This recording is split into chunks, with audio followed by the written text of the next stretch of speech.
So guys, ito na po yung continuation ng aming day 1 sa Bantayan Island. Katapos namin magpahinga, pagka alas 3 ng hapon, dumiretso kami sa Kota Park. And yes, sobrang ganda mag-road trip dito. Mag-rent kayo ng motor para ma-feel nyo yung Bantayan Island.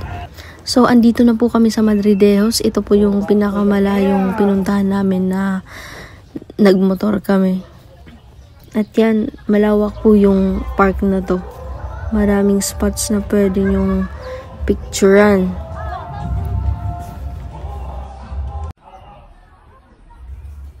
Para mahanap yung spot na to, gumamit lang kami ng Google Maps.